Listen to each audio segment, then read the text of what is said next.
मैं गरीब क्यों? आजकल के दौर में अधिकतर लोग अपने जीवन से असंतुष्ट हैं। उन्हें लगता है कि मैं गरीब क्यों हूँ, मैं ही दूसरों से कमजोर क्यों हूँ। उन्हें अपने आप में दूसरों के मुकाबले कमी लगती है। वे इसका दोष भगवान को देते हैं, उन्हें अपनी स्थिति का कारण ठहराते हैं। इस कहानी में आपको इस प्रश्न का संपूर्ण उत्तर मिल जाएगा और आप अपने जीवन से संतुष्ट महसूस करेंगे।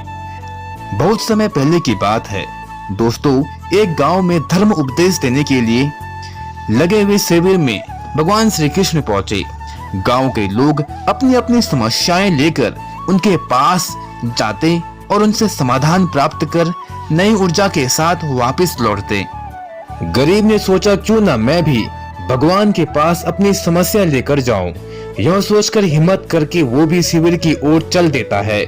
शिविर में एक एक कर कर्मवत तरीके से व्यक्ति को प्रवेश मिलता है, इसीलिए वह भी अपनी बारी की प्रतीक्षा करने लगा। जो कुछ उसने रास्ते में देखा अब यहाँ उसे साक्षात देखने को मिल रहा है।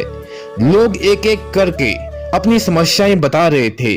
भगवान श्री कृष्ण चुपचाप शांति से सबकी समस्याएं सुनते और जवाब देते। उसकी भी बारी आई। उसने भगवान श्री कृष्ण को प्रणाम किया और बोला, भगवान मैं गरीब क्यों? भगवान श्री कृष्ण मुस्कुराए और बोले, तुमने कभी किसी को कुछ दिया ही नहीं, इसीलिए तुम गरीब हो। इस पर वो आश्चर्य से भगवान श्री कृष्ण का मुंह ताकने लगा और बोला, भगवान मेरे पास कुछ देने के लिए है ही नहीं, बड़ी मुश्किल से गुजारा हो पाता है मेरा, और कभी कभी तो भूखे ही सोना पड़ता है, मैं इतना गरीब हूँ।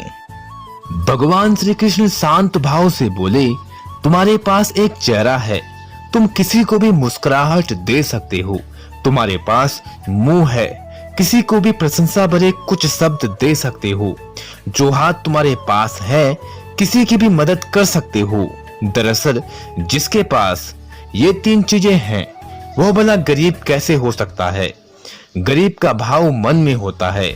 मन से ये भ्रम निकाल दो, लोगों को देते जाओ, गरीबी अपने आप दूर हो जाएगी। यह बातें सुनकर उस गरीब का चेहरा दमक उठा। उसे अपने प्रश्न का उत्तर मिल चुका था। अब उसके मन से गरीबी का भाव भी दूर हो चुका था।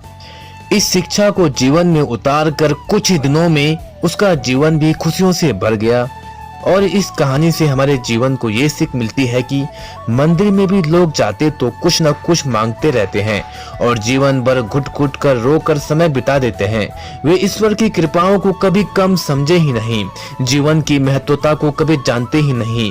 इस पर कबीरदास जी ने बहुत बेहतरीन दोहे कहे हैं, आए पढ़ते हैं और समझते हैं।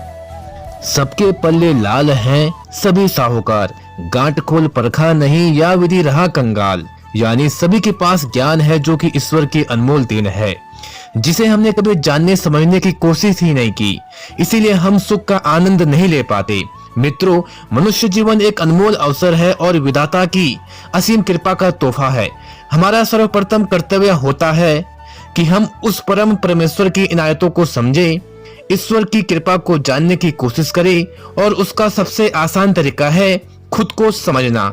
हमारा अस्तित्व क्या है, हमारा लक्ष्य क्या है, हमारा क्या कर्म अच्छे कार्य हैं आदि सभी बातों को पढ़कर आज हम यह पूर्णतः समझ चुके हैं। हमारे पास ईश्वर की दी हुई वो अनमोल तोहफे हैं जिनसे आज मानव नई नई उपलब्धियों को पा रहा है, असीम ऊंचाइयों को छू रहा है। बस जरूरत है तो सही मार्गदर्शन की, जो कि आज से तुम भी इन बातों को अपने जीवन में उतारने की कोशिश करो।